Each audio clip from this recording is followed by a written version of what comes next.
I beat a 2000 rated player with this insane gambit in a 10-minute game, and you can too. This gambit that I'm about to show you has the highest win rate that I've ever seen, and it works against strong players. So next time you load into a chess game, try this out and watch your enemies crumble under your mighty attack. So how does this gambit work? Well, that's what I'm about to show you, so just be patient. This is the Alien Gambit, and Witty Alien plays this all the time and beats GMs, IMs, and all the Ms. Go watch his videos to fully understand all the theory. But I'm just going to give you the quick rundown on the main lines and the 3 rules you need to know to win with this devious gambit. You play as white, and it starts off with the moves e4, c6, d4, d5, the Caro-Kann defense, which is a very popular opening for black to play. But unfortunately for them, they're about to be brutalized in the next 10 moves of the game. Your knight is going to come out to c3, just naturally developing, and they're going to take your pawn here in the center. In 99.99% of the games I've played, they always take this pawn, so all you have to do is take back with your knight. And now here's where things get exciting. After black plays knight f6, you're not going to take the knight. Do not do this. Play knight g5 instead. The most common move for black, and the move that I've seen the majority of the time, is just h6, which is a very natural move for black, just trying to get rid of your knight. And here is the moment of truth. You play knight captures f7, a blunder according to the computer, but if black makes any single mistake in the following few moves, their entire position will crumble, or they'll just lose the game immediately. And before we go any further, just look at these win rates for white. In all of black's most common responses, the white pieces are just consistently winning the game. So even though the computer says you're losing, statistically speaking, white is winning the overwhelming majority of the games from this position. Now the only good move for black here is just to take with their king, and now just play knight f3. But here's where you need to pay attention, because this is where black has a few options to defend, but this is also where they're going to make the most mistakes, and where you need to take advantage of those mistakes. The simplest way I can explain how to play this gambit is just by following these 3 rules, and you'll usually end up winning. Number 1, use black's lack of development to your advantage. Number 2, keep up your tempo in your attack. And number 3, attack using all of your pieces. Now, I'm going to be going over 3 games I recently played with this gambit, one of which was a game where I beat a 2000 rated player in a 10-minute game, because it's very important you see how this works in a real game and what to do depending on how black defends their position. So in the first game, I'm facing a 1600. King takes my knight, knight f3, and now black plays bishop g4. This is a very common and natural thing for black to do, since it's what you do in normal openings. You're supposed to pin the knight to the queen, and I'm sure it's what a lot of you guys would have done also. But this is a blunder. Now, if you remember rule number 2 of this gambit, keep up our tempo in this attack. Don't play a passive move like bishop e2, but instead you play knight e5 check. And now black has already lost their bishop and their position is in complete shambles. And here my opponent plays king g8. Now you can take the bishop here, but remember, keep up your tempo and use all your pieces in your attack. If I took the bishop, the knight would take back and I would be winning, sure, but my tempo would be gone. So I kept attacking with bishop c4 check.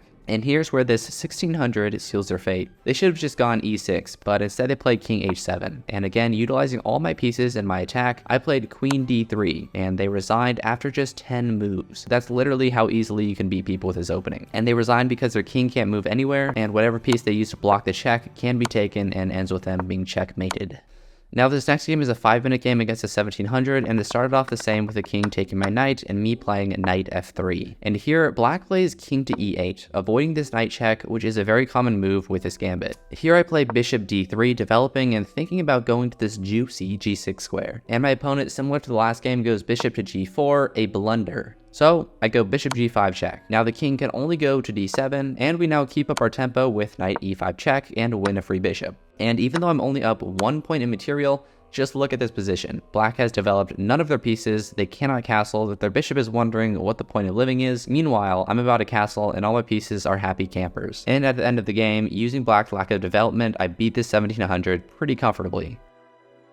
And now for the game I destroyed a 2000 rated player in a 10-minute game with this gambit. Here they played much differently from the previous game, so pay close attention and I guarantee you can beat these high level players also. Now it went pretty normally up until I took the pawn, because instead of black playing knight f6, they just played e6. But nevertheless, I continue with the main line of the gambit, knight g5. And now they play knight f6 and I take the pawn. After they take with their king, I just continue on with the normal moves of the gambit to bring out my knight. And here, similar to the last game, they move their king back to e8 to avoid this possible knight check. So bishop d3 as per usual. Here black plays the best move c5, and I respond with c3, opening up my queen to attack the vulnerable king. Again, following rule number 3, using all our pieces to focus on attacking. They take, and I play queen a4 check, thinking that if they block with their bishop, I can just take the pawn with my queen, and if they block with their knight, we can just take the pawn with my knight. And if we pause here and just look at this position, black's bishops are doing literally nothing with their lives, and their king cannot castle. Meanwhile, I might be down 3 points of material, but my bishops are living their best lives. They can go literally anywhere. My my knight can centralize an attack, and I can still castle and bring in my rooks. As I expected, my opponent blocks the check with their knight, so I just take the pawn. They play bishop d7, unpinning their knight, a pretty logical move, and I play this queen b3 move, attacking the pawns on e6 and b7. He takes my knight, I just take back, and now my opponent plays the best move, queen a5.